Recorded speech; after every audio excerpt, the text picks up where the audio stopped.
নমস্কাৰ, মই মলয়া চৌধুৰী। মই মাছৰুমৰ ব্যৱসায় কৰা আজি প্ৰায় 8 বছৰ হৈ গ'ল। 9 বছৰতে সোমাল, কিন্তু ভালকৈ কৰাটো মোৰ আজি 4 বছৰ হ'ল কমপ্লিট। মাছৰুম আচলতে চিলিণ্ডাৰৰ ওপৰত কথা হয়।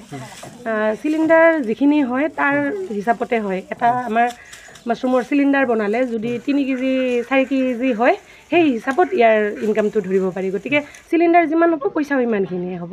ইয়াৰ ইনকামটো চিলিণ্ডাৰৰ ওপৰতে হিচাপ হয়। আচ্ছা, কিমান যুৱক যুৱতী ইয়াতে নিয়োজিত হৈ আছে আপোনাৰ এই মাছৰুমৰ ঠাইত? যুৱক যুৱতী বুলি ক'লে 2জন মোৰ পাৰ্মানেণ্ট মানুহ আছে, তেওঁলোকেই সদায় কাম কৰে। আৰু মই আৰু মোক সদায় হেল্প কৰা মানুহজন হৈছে মোৰ পাপা। গতিকে আমি 4জনে কৰোঁ এইখিনি কাম। আৰু মোৰ লগৰ বান্ধৱীখিনি প্ৰায় আহি মোক মাজে মাজে এইখিনি সহায় কৰি যায়। কেনেকুৱাকৈ আপুনি এইটো চিন্তাধাৰা লৈ লৈছে মাছৰুমৰ পৰা আমি কিবা এটা স্বাৱলম্বী হ'ব পাৰোঁ, মাছৰুমৰ এই খেতি কৰি আমি কিবা এটা স্বাৱলম্বী হ'ব পাৰোঁ? কেনেকৈ?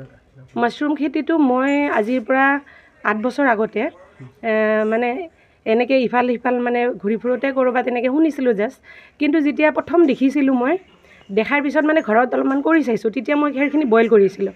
সেনেকৈ খেৰ বইল কৰি যিটো কষ্ট হয়, সেই কষ্টৰ পৰা ইমান লাভ হোৱা নাছিল। তাৰপিছত আমাৰ বঙাইগাঁও এগ্ৰিকালচাৰ অফিচৰ আত্মা বুলি এটা এৰি আছে, এই আত্মাৰ ফালৰ পৰা মই এটা ট্ৰেইনিং লৈছিলোঁ। তেতিয়া মই মোৰ গুৰু দলিৰাণী দাস হালৈ বাইদেউক লগ পাইছোঁ। আৰু তেতিয়া আমাৰ BTM ছাৰ মোৰ খুব ভাল, তেওঁ শুভাকাংক্ষী, তেওঁ ৰণদীপ ৰয় তেওঁ আছিল। আৰু সেইখিনি মুহূৰ্তত মই মানে মাছৰুমৰ কামত যিটো মানে দলি বাইদেউৰ পৰা শিকিলোঁ, তাৰ পৰা মই মানে বস্তুটো আগুৱাই লৈ যাব পাৰিছোঁ কণ্টিনিউ এনেকুৱা। আৰু বহু মহিলা কিন্তু এতিয়াও মানে গভৰ্ণমেণ্টৰ স্কিমবিলাক এতিয়ালৈকেও মানে উপলব্ধি কৰা নাই, তেওঁলোকক কি জনাব? মই আচলতে মহিলাখিনি বুলি নহয়, পুৰুষ মহিলা চবকে এনেকৈ ট্ৰেইনিং দি থাকোঁ। যুৱক যুৱতী বা পুৰুষ মহিলা এনেকৈ দি থাকোঁ ট্ৰেইনিং। কিন্তু ট্ৰেইনিঙৰ পৰা মই এটা বস্তু পাওঁ, মানুহখিনি কমপ্লিট শিকি নলয়।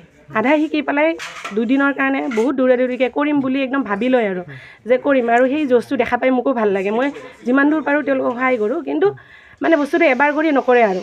মই যেনেকুৱা ধৰি লওক এতিয়া ঠাণ্ডাৰ ছিজনটোত ইয়াৰ মানে মাৰ্কেট ভেলুটো অলপ হ'লেও কমি যায়, মানে প্ৰতিজন মানুহে কৰে। ইয়াৰ মেইন সময়টো হৈছে ঠাণ্ডা। এই ঠাণ্ডা ছিজনত যিহেতু ভাল হয়, গতিকে বহুত মানুহে কৰে, প্ৰাইচটো অলপ কমি যায় আৰু সেইটো কাৰণে অসুবিধা হয়। গতিকে গৰমত কৰোঁ, তেতিয়া অলপ সেইটো মানে গৰমত কৰিলে হয় কি কষ্ট হয় আৰু খৰচটোও বেছি।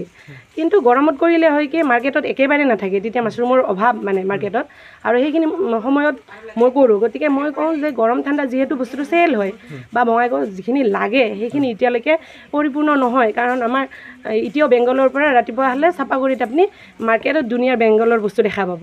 গতিকে বঙাইগাঁৱত যিহেতু পৰ্যাপ্ত হোৱা নাই, মানুহখিনি কৰিলে ইয়াৰ অসুবিধা নাই, মানে চেল কৰাত অসুবিধা নাই। কিন্তু মানুহ হৈছে কি 2 দিন কৰে তাৰপিছত নকৰে। গতিকে মাৰ্কেটখন 2 দিনততো আৰু নাপায়, 2 দিন পালে তাৰপিছত বিচাৰি বিচাৰি দোকানত দিলে তাৰপিছতো আৰু নাপায়।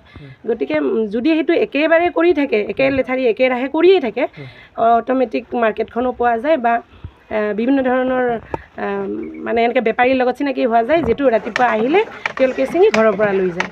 এনেকুৱা ধৰণৰ নিশ্চয় পাৰে। এইবাৰ মই আপোনাৰ DIC অফিচত এটা মাছৰুমৰ ট্ৰেইনিং দিছিলোঁ, তাৰ পৰা আৰম্ভ হ'ল। 2 দিন আগতে তেওঁৰে এটা নিউজ পালোঁ, মানে ধুনীয়া কৰি আছে বিদ্যাপুৰৰ মানুহ এজন। গতিকে ইয়াৰ পৰা লাভান্বিত হ'ব পাৰে বুলি মানুহ এবাৰ কৰিলে গমেই পায়। গতিকে যুৱক যুৱতীসকল নিবনুৱা সমস্যাটো এইটোৰ দ্বাৰাই সমাধান হ'ব বুলি মই ভাবোঁ।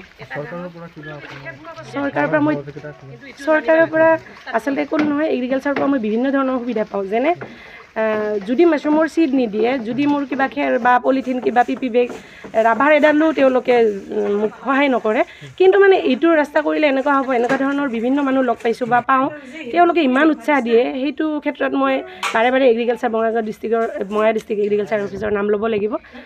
তাতে সেনেকুৱা ভাল কিছু ব্যক্তি লগ পাইছোঁ। আৰু প্লাছ এইবাৰ মই DIC অফিচৰ পৰা আজি 2 বছৰ আগতে লোন এটা পালোঁ। তাতে আমাৰ DIC অফিচৰ মোৰ অৰূপ কলিতা দা বহুত সহায় কৰিছিল, আৰু সেনেকৈ মই এটা লোন পাইছিলোঁ 15 লাখ টকাৰ। গতিকে লোনটো চলাব নোৱাৰিম বুলি মই লোনটো ল'লোঁ, সৰুকৈ 8 লাখ টকাৰ ছাবচিডি আছে।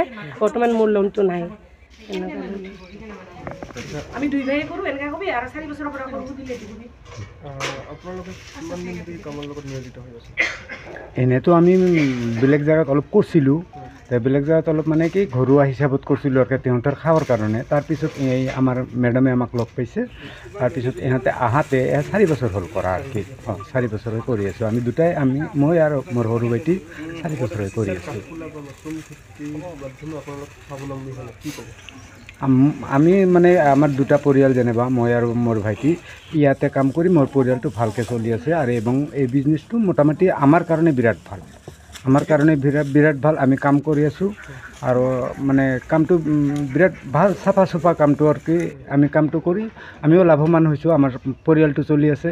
আশা কৰোঁ আৰু কেইবাজনে যদি আমাৰ লগত কৰে তেনেহ'লে তেখেতেও হয়তো লাভৱান হ'ব বুলি আশা কৰোঁ আমি। ঠিক আছে।